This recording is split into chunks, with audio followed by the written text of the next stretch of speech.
Racist cop target black man for trespassing on his own property, didn't know he was FBI director. The afternoon sun was soft, spreading a golden light over the quiet suburban neighborhood. Birds sang in the trees, and the air smelled faintly of freshly cut grass. A tall black man jogged down the sidewalk, his pace steady, his breathing calm. He was finishing his daily run, something he always did to clear his mind after a long week at work. Sweat glistened on his forehead, but his posture remained strong and confident. In his hand he carried a small bottle of water, and tucked into his shorts pocket were the keys to his house just a few blocks away. As he turned the corner, he slowed down, stretching his legs with each step. The neighborhood was peaceful, rows of elegant homes with trimmed lawns, flower beads, and expensive cars parked neatly in driveways. He loved living here, not for the status but for the peace it gave him. To most people watching, he was just another man enjoying his weekend. But to him, this place was a sanctuary after years of intense work and responsibility. He reached his driveway and pulled the keys from his pocket. His house was a beautiful two-story home with large windows and a porch where he often sat in the evenings. He smiled to himself, ready for a shower and maybe a quiet dinner later. But just as he was about to step onto his porch, a sound interrupted his thoughts: the slow roll of a police car coming down the street. The black and white vehicle crawled along the road, its tires crunching against the pavement. Inside, an officer sat with narrowed eyes, his gaze fixed on the man in front of the house. The officer slowed the car even more, as if he had spotted something unusual. He parked near the curb and stepped out, resting one hand casually on his belt. His face carried suspicion, not curiosity. "Hey," the officer called out sharply, his voice echoing in the quiet street. "What are you doing here?" The man paused, slightly taken aback. He held his water bottle and keys in plain sight, his chest rising and falling from his jog. "I'm going home," he answered calmly, gesturing toward the door. The officer frowned, scanning the house, then the man. "This is your home?" he asked, his tone laced with disbelief. "Yes," the man replied, still polite, though his brows furrowed. "This is my house. I live here." By now, some of the neighbors had noticed the scene. Curtains shifted, and faces appeared behind glass. A woman across the street cracked open her front door, peeking out silently. The neighborhood had always been quiet, so the sight of a police officer confronting a resident sparked whispers. The officer took a step closer, his eyes locked on the man. "Can I see some identification? You look like you don't belong here." The man's lips tightened at the words, but he kept his composure. "Excuse me? I just told you I live here. I don't see why I need to prove that to you on my own property." The officer's hand shifted toward the holster at his side. It wasn't a threat, but it was enough to raise tension. "Sir, I need to verify. This neighborhood has had reports of suspicious people recently. You match the description." The man exhaled slowly, trying to remain patient. "Suspicious? I was jogging. My car is right there in the driveway. My name is on the mailbox. And these," he lifted his keys, "open this door." But the officer didn't back down. He stepped even closer, his tone hardening. "Either show me identification or I'll have to take you in until we clear this up." At that moment, the man realized this wasn't just about routine checks. This was about prejudice. The officer hadn't seen a homeowner, he had seen only the color of his skin. The neighbors could feel it too. A couple standing on their porch whispered nervously, their eyes darting between the officer and the man. The man straightened, his tall frame imposing but calm. "You're making a mistake," he said firmly, locking eyes with the officer. The officer scoffed. "We'll see about that." The quiet street seemed to hold its breath. The man's patience was running thin, yet he refused to lose his temper. Every second that passed made it clearer, he wasn't just defending his home, he was standing against something far bigger, an assumption that he didn't belong in his own neighborhood. And yet, he stayed calm, because he knew something the officer didn't. Something that would soon change the entire scene and leave everyone, neighbors, officer, and even the man himself, shaken by the truth that was about to unfold. The officer stood stiffly, his hand still near his holster, while the man held his ground on the porch steps. The silence between them stretched like a taut string ready to snap. Neighbors shifted uneasily behind their curtains, some whispering to spouses, others frowning at what they saw. This wasn't the first time they had seen an officer patrol their street, but never had it been like this, so tense, so unnecessary. The officer repeated his demand, louder this time. "Show me identification now. If you have nothing to hide, this should be easy." The man, still catching his breath from his jog, shook his head slightly. "I don't have anything to hide. But you should understand something. You're standing on my property, accusing me of being a criminal, when I've given you no reason. My car is in the driveway. My keys are in my hand. You don't see a broken lock or a forced door, do you?" The officer's jaw tightened. "I don't need to see that. You match a description. And until I can verify, you're trespassing." That word trespassing echoed like a slap. The man clenched his fists briefly but released them, forcing himself to stay composed. He had been through countless tense situations in his life, but never one like this outside his own home, in front of people who knew him as their quiet, respectable neighbor. From across the street, a little boy tugged on his mother's sleeve. "Mom, why is the policeman yelling at Mr. Jackson?" The woman hushed him quickly, pulling him back inside, her face pale. The man finally pulled his wallet from his pocket, flipping it open to reveal his driver's license. He held it steady in his hand so the officer could see. "Here. My name. My address. It matches the mailbox right there." The officer stepped closer, squinting at the card, but instead of relief, suspicion grew in his eyes. "This could be fake. I've seen fakes before. Doesn't prove anything to me."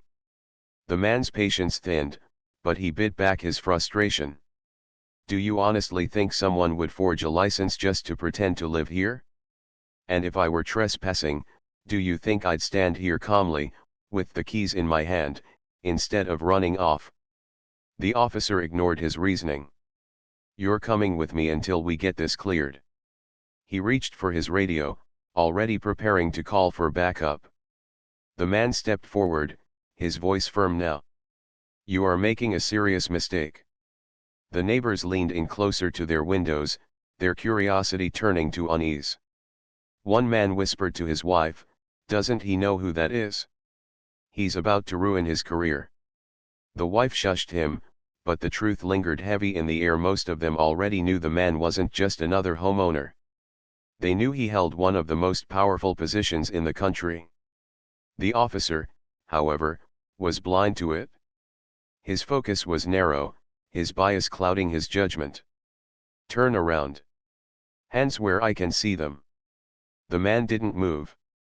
His tall frame radiated calm authority, but his eyes locked with the officer's in a way that carried warning. "You're escalating a situation that never needed to exist. I told you already. I live here." The officer's voice grew sharper. "Then prove it. More proof than this card." The man sighed, shaking his head slightly. He reached into his jacket pocket, slow and deliberate, his movements careful so the officer wouldn't misinterpret. The neighbors held their breath, unsure of what would happen next. The officer tensed, his hand twitching on his holster. The man pulled out a second leather wallet. This one was different, sleek, official. He flipped it open, and the gold badge gleamed under the sunlight. Right next to it was a photo ID with a seal that no ordinary person could carry.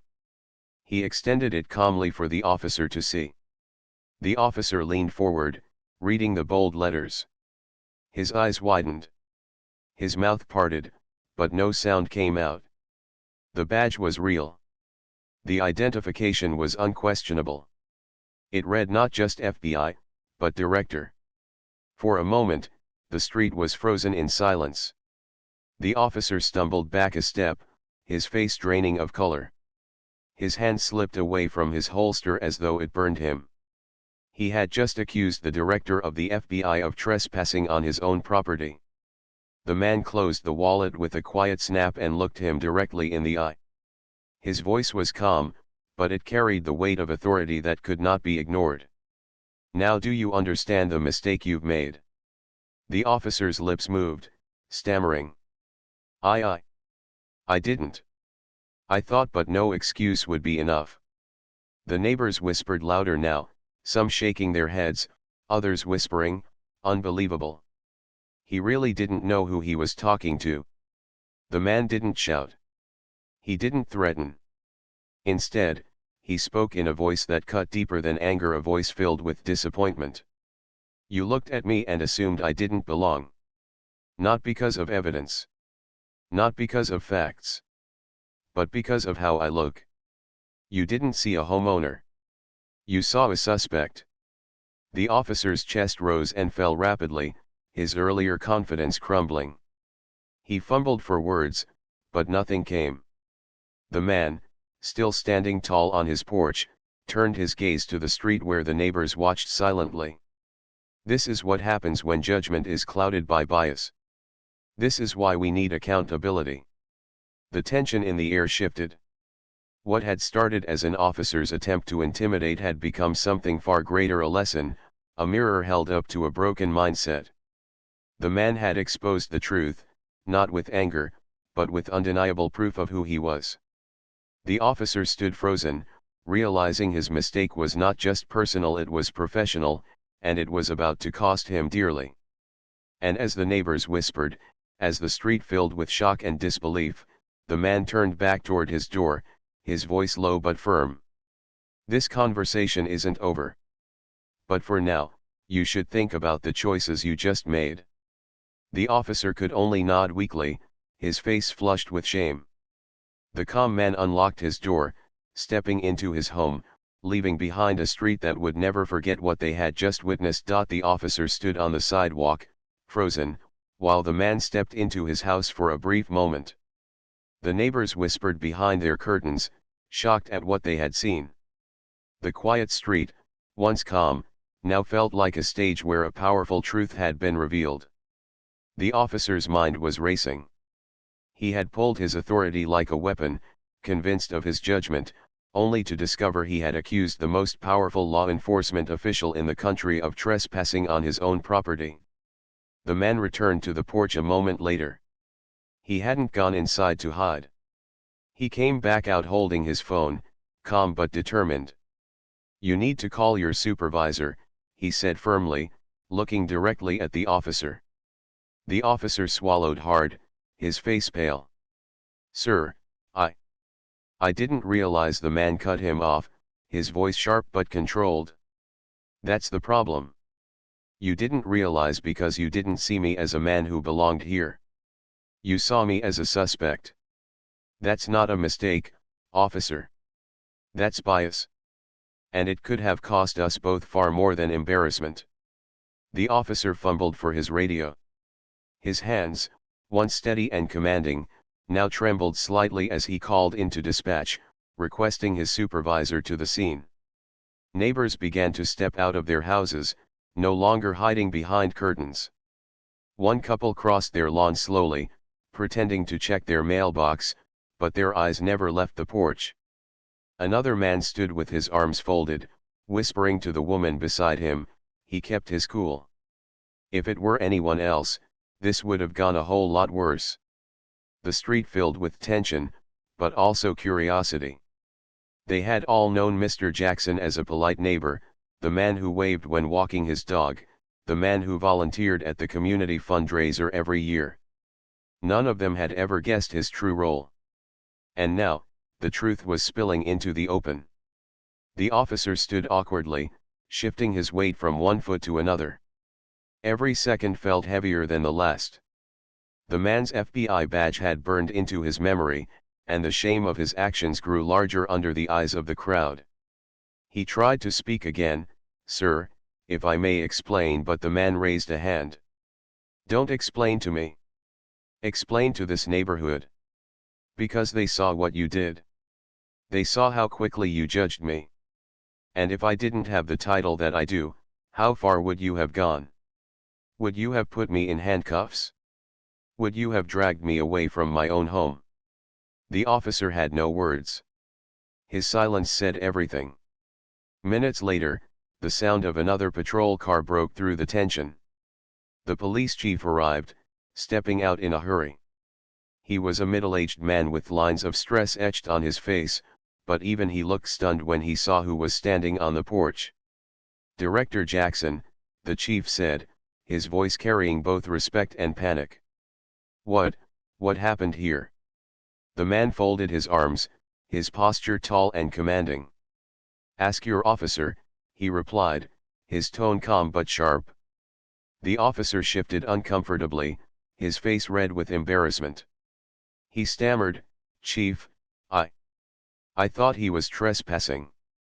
I didn't know." The chief's expression hardened, a mix of anger and regret. "You didn't know? You accused a homeowner, who clearly had his keys, who clearly matched the mailbox address, and you didn't stop to think? You didn't ask questions, you assumed." The neighbors murmured, some nodding in agreement. The officer lowered his head, unable to meet the eyes of his boss, his neighbors, or the man he had humiliated. The chief turned to Director Jackson. "Sir, I cannot apologize enough. This should never have happened. I will personally see to it that this is addressed." Director Jackson nodded slowly, but his gaze was on the officer. "This isn't just about me. This is about every person who gets treated this way and doesn't have the title to protect them. I need you both to understand that." The chief nodded solemnly, realizing this incident would not end quietly. Already, several neighbors had pulled out their phones, recording the scene. The truth was spreading faster than the officer could contain it. Director Jackson looked around the street, his voice carrying like a steady drumbeat. "This is my home.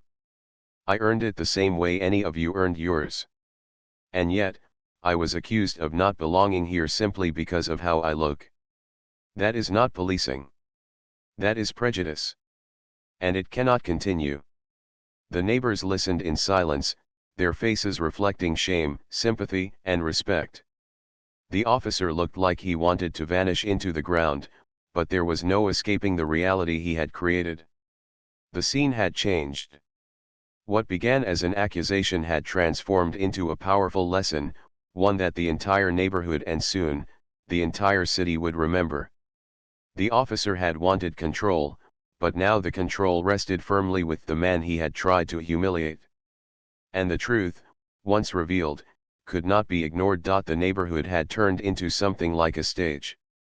The neighbors who once whispered quietly behind curtains were now standing openly on their lawns.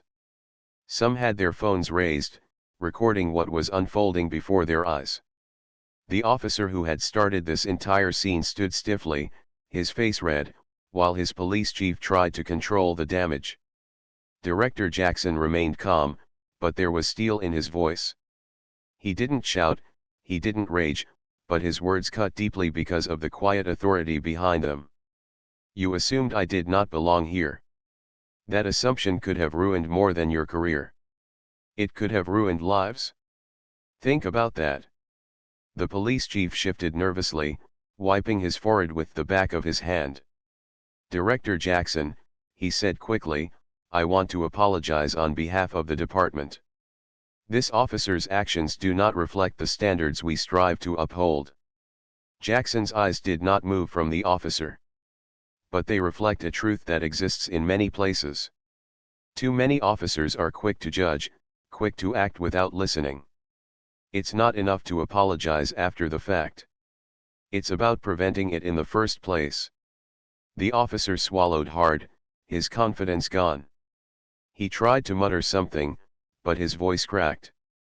"Sir, I didn't mean." Jackson raised a hand, stopping him mid-sentence.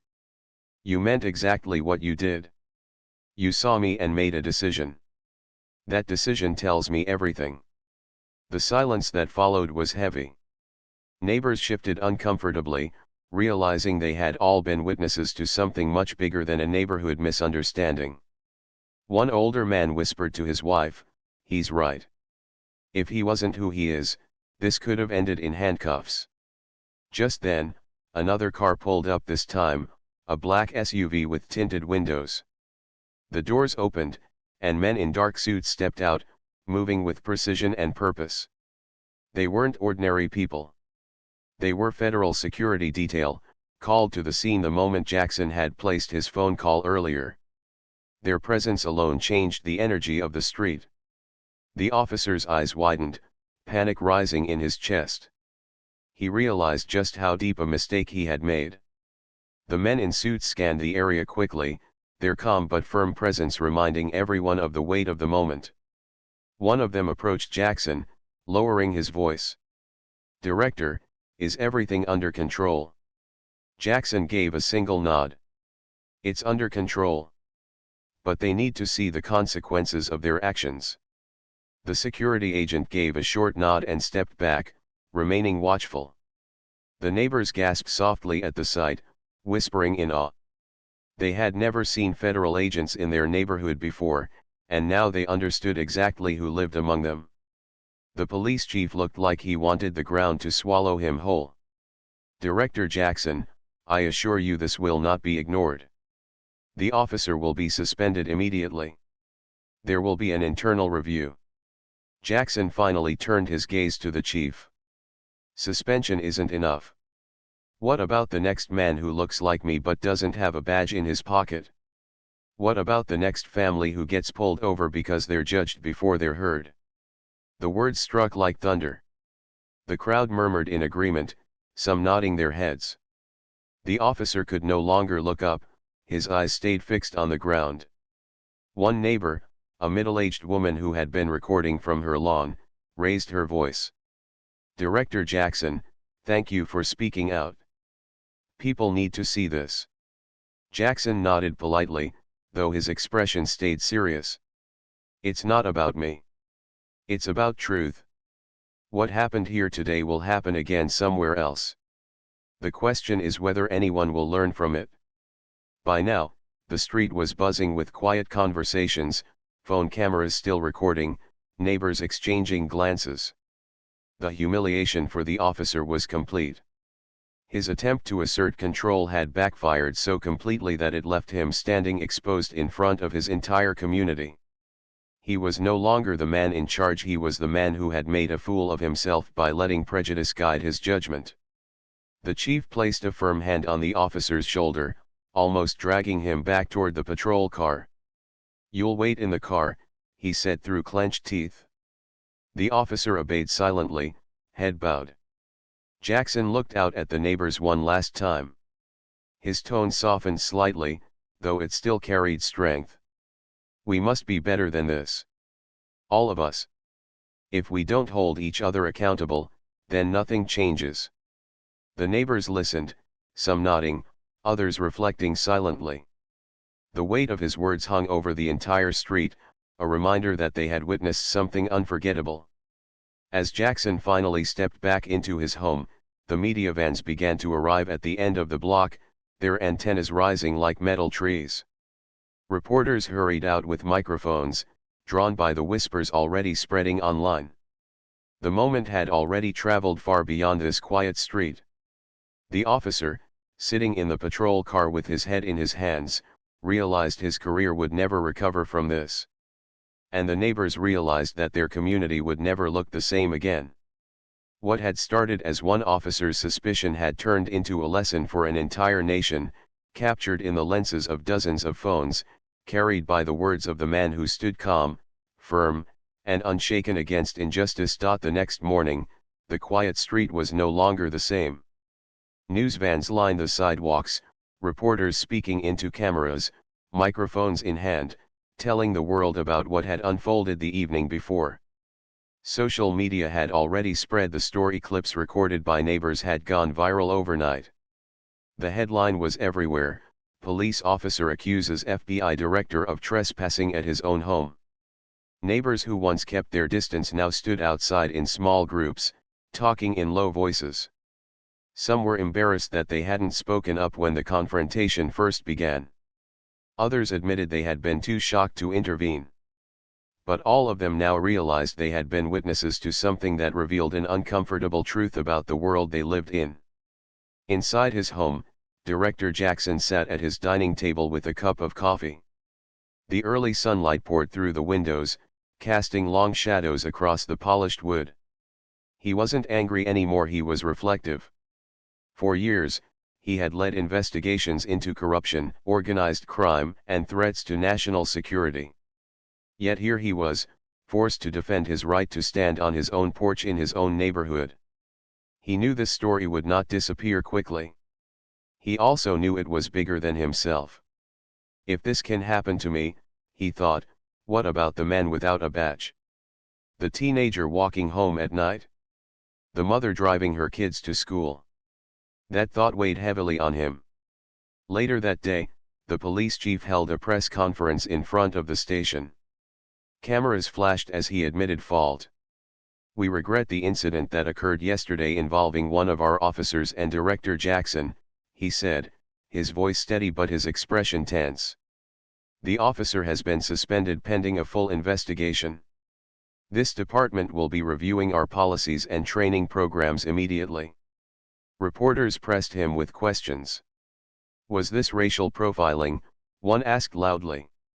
The chief hesitated, then admitted, "It certainly appears that way. And we must take responsibility for that." Meanwhile, Director Jackson remained silent in public. He didn't appear at the press conference, choosing instead to let the facts speak for themselves. But his neighbors noticed how he carried himself when he walked his dog later that evening.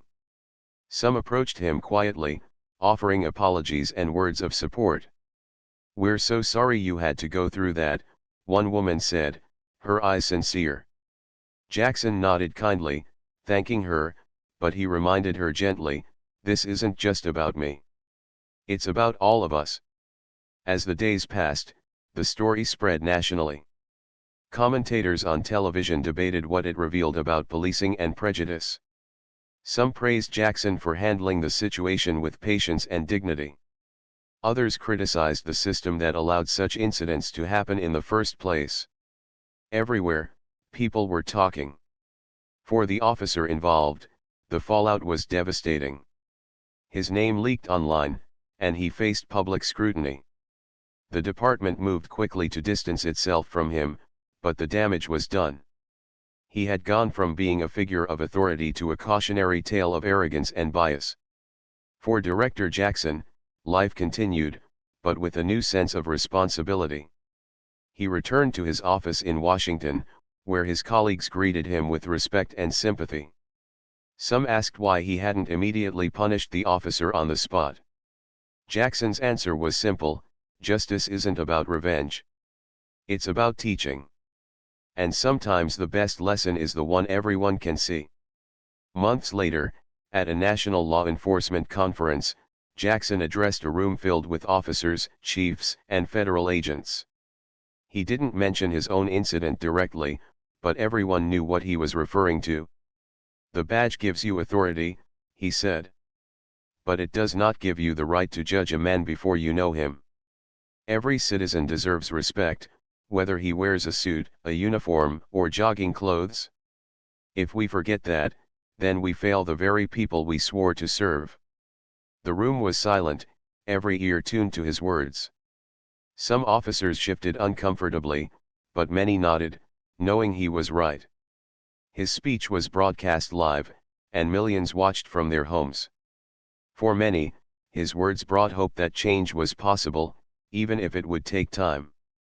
Back in his neighborhood, things had shifted too. The neighbors who once barely spoke now greeted him warmly, more aware of who he was and what he represented. They also became more attentive to each other, more willing to step in if they ever saw injustice again. The confrontation had left a mark, but it had also planted a seed of awareness that would grow in their community. One evening, As Jackson sat on his porch, a young boy from across the street walked over nervously, holding a notebook. "Mr. Jackson," the boy said shyly, "my teacher asked us to write about a hero. I want to write about you." Jackson's serious expression softened into a smile. He patted the porch step beside him, inviting the boy to sit. "A hero," he said thoughtfully, "isn't someone who never faces problems. It's someone who stands tall even when the problems seem unfair. If you remember that, you'll find heroes everywhere, even in yourself." The boy grinned, scribbling notes eagerly, while his mother watched from the sidewalk with a grateful smile. As the sun set, Jackson leaned back in his chair, feeling a sense of peace. The incident had been painful, humiliating even, but it had sparked conversations across the country. And sometimes, he realized, change begins not with grand gestures but with small, undeniable moments that force people to see the truth. The officer who accused him would never forget his mistake. The police department would never forget the lessons learned. And the neighborhood would never forget that day when the quiet man next door revealed himself to be the nation's top protector of justice. For Jackson, it was never about his title. It was about dignity. And in that moment, he knew the battle for dignity was one worth fighting every single day.